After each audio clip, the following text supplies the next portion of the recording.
Hello everyone, welcome to today's lecture on the hand-layup process, a fundamental composite manufacturing technique. This method is widely used in industries like aerospace, automotive, marine and sports equipment due to its simplicity and effectiveness in producing lightweight and high-strength components. Today we will explore the materials used, step-by-step procedures, applications, advantages and limitations of this process. Let's get started. The hand-layup process is a manual technique for fabricating composite parts by layering fiber reinforcement in a mold and applying resin.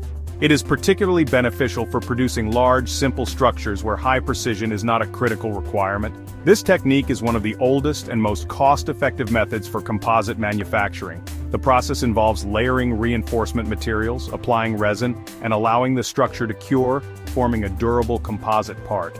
Before diving into the process, let's look at the essential materials required for hand-layup fabrication. First, we need reinforcement fibers such as glass fibers, carbon fibers, or Kevlar, each offering distinct mechanical properties suited for different applications. Second, the matrix or resin system binds the fibers together, with common choices being polyester, epoxy, and vinyl ester resins. Additionally, molds made of metal, plastic, or fiberglass define the shape of the composite part, and release agents like wax or PVA prevent adhesion to the mold. Essential tools like brushes, rollers, and spatulas ensure even resin distribution and removal of air bubbles during fabrication. Now, let's go through the step-by-step process of hand-layup fabrication. First, the mold is thoroughly cleaned, and a release agent is applied to prevent the composite from sticking. Next, reinforcement fibers are cut to the required shape and carefully placed into the mold. Resin is then mixed with a hardener and applied over the fiber layers using a brush or roller to ensure complete wetting. Additional layers of reinforcement and resin are added until the desired thickness is achieved.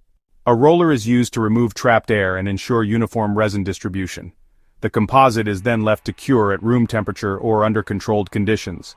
Once fully cured, the part is carefully removed from the mold, trimmed, and finished to meet design specifications.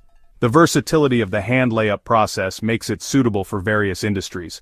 In the marine industry, it is used to manufacture boat hulls, canoes, and kayaks due to its lightweight and corrosion-resistant properties. The aerospace industry utilizes this method for fabricating aircraft fairings, panels, and interior components. In the automotive sector, hand-layup is employed for producing body panels and lightweight parts in racing vehicles. The process is also widely used in sports equipment manufacturing, including bicycle frames, helmets, and surfboards, where strength and durability are crucial. Like any manufacturing method, the hand-layup process has both advantages and limitations. One of its key advantages is its simplicity and cost-effectiveness, requiring minimal equipment and setup. The process is ideal for manufacturing large, customized parts with flexible reinforcement options. However, it is labor-intensive and time-consuming, making it unsuitable for high-volume production. Maintaining uniform thickness and resin distribution can be challenging, leading to variations in mechanical properties. Despite these limitations, the hand-layup process remains a valuable technique in composite manufacturing.